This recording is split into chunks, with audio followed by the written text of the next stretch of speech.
জয়গুরু। আজ আমি আপনাদের নিগমানন্দ আর্যদর্পণের মনুসংহিতাতে দান সম্পর্কে কি বলেছেন সেই বঙ্গানুবাদটি আমি আপনাদের আজ পড়ে শোনাব। কেউ যদি এসে কিছু প্রার্থনা করে তার প্রতি অসূয়া প্রকাশ না করে অল্প কিছুও দান করা কর্তব্য।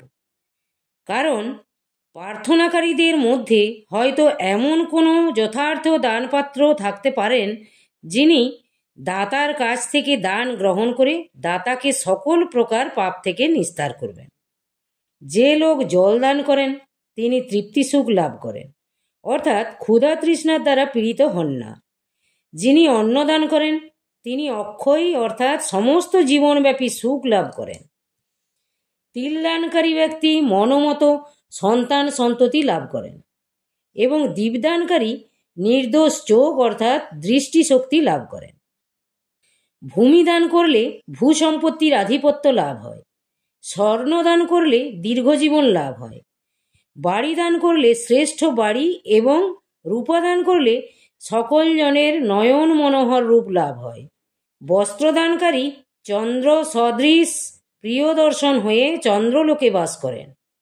অশ্বদানকারী ব্যক্তি অশ্ববান লোকেদের সালোক্য প্রাপ্ত হন, অর্থাৎ বহু অশ্ব লাভ করেন। অনটবান দান করলে বিপুল সম্পত্তি লাভ হয় এবং গোদানকারী ব্যক্তি ব্রধ্নের অর্থাৎ সূর্যের পৃষ্ঠপে অর্থাৎ সূর্যালোকে গমন করে।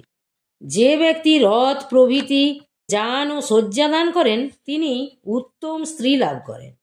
যিনি ভীতকে অভয় দান করেন তিনি অতুল ঐশ্বর্য লাভ করেন। ধান প্রভৃতি শস্য দান করলে শাশ্বত সুখ লাভ হয় এবং যে ব্যক্তি ব্রহ্ম বা বেদ দান করেন তিনি ব্রহ্ম সাষ্টিকতা অর্থাৎ ব্রহ্মতুল্যত্ব প্রাপ্ত হয়। জল, অন্ন, গরু, ভূমি, বস্ত্র, তিল, সোনা এবং ঘি এই সব দানের তুলনায় ব্রহ্মদান অর্থাৎ বেদের অধ্যাপনা ও তার ব্যাখ্যা সর্বোৎকৃষ্ট, ফলপ্রদ এবং সর্বাপেক্ষ শ্রেষ্ঠ। দাতা স্বর্গ ও মোক্ষ প্রভৃতি যেসব ফলের কামনা করে যে যে বস্তু দান করেন জন্মান্তরে ঠিক সেইভাবেই তিনি প্রতিপূজিত বা সম্মানিত হয়ে সেই সব বস্তু লাভ করেন। জয়গুরু, জয়গুরু। আপনারা ভালো থাকুন, সুস্থ থাকুন, ঠাকুরের কাছে এই কামনা রইল। জয়গুরু।